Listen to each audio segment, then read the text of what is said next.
Every game in existence has a story and a lore to tell. Riot Games' Valorant isn't any different. With the creative director David Nottingham leading the story for each agent, we're guaranteed a rich history. And players have been interested in the lore behind one particular agent recently. We are, of course, talking about the mysterious Neon. Remember, bullets hurt. Her story is a little complicated to understand, but let's take a deep dive into Neon's lore.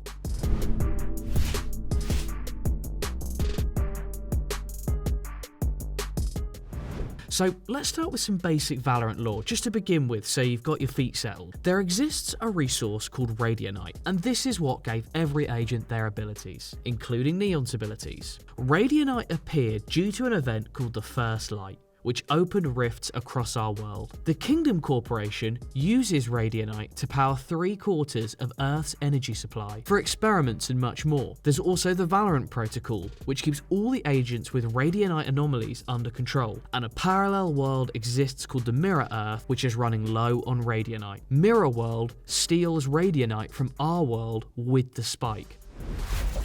Now let's dive into Neon's lore. Let's start with the obvious. Where is Neon from? Neon is an agent that comes from the Philippines, and Riot make that clear through all of her voice lines, social media posts from Riot Games, and even in Neon's agent trailer, which features a song from Iona Garcia. And everything about her aesthetic is supposed to suggest speed and lightning. An unknown entity known as the Blackmailer left dossiers all across Valorant's maps, including tons of secrets for almost every agent. In one of these dossiers, we learn a lot about Neon, including her real name, which is Tala Nicole Demapi Valdez.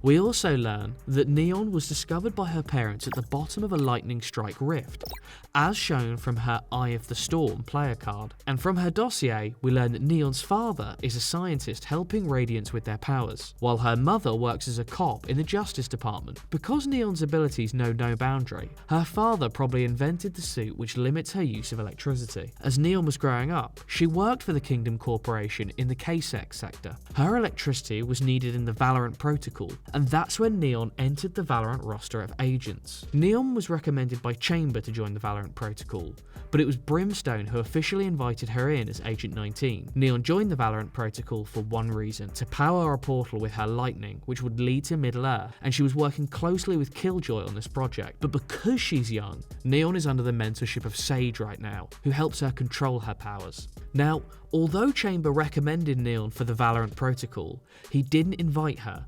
This is because Neon and Chamber have a bad past since they both worked for the Kingdom Corporation. Of all the agents, Neon knows not to trust Chambers, as she says in-game, Chamber, I'm here to fight. Whatever you're scheming, leave me out of it. Chamber isn't just a schemer though.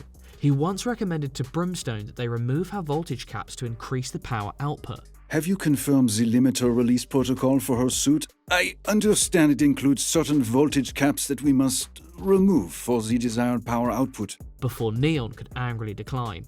What did Chambers say about my suit? I know he called you. Was it the voltage caps? If he said remove them, he's wrong. The limiter stays on, Brim. Tapos.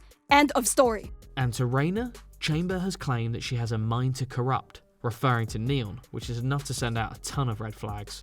Reyna, radiant as always. Speaking of which, I have an impressionable young mind for you to corrupt. A gift from me to you. But this is a story we'll almost certainly hear more about as time progresses. Reyna has also been guilty of behaving poorly to Neon as well. Riot Games once released an image where Reyna sent Neon a message to have a chat about her powers. Neon's powers are limited by her suit, but Reyna wanted to remove that so she could unlock Neon's true power. This is because Neon had so much power that Reyna wanted to use it to her advantage and to have powerful Radiants by her side. But despite these two trying to take advantage of Neon, the other agents mostly think good of her and try to help Neon out.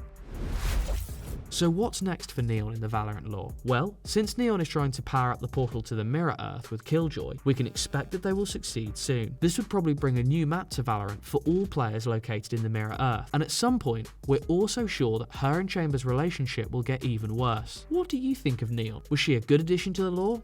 Or is it too predictable? Let us know down below. For their sake, I'm glad it's over. And if you have time, a like and subscribe always help us out. But either way, have a great day and catch you next time.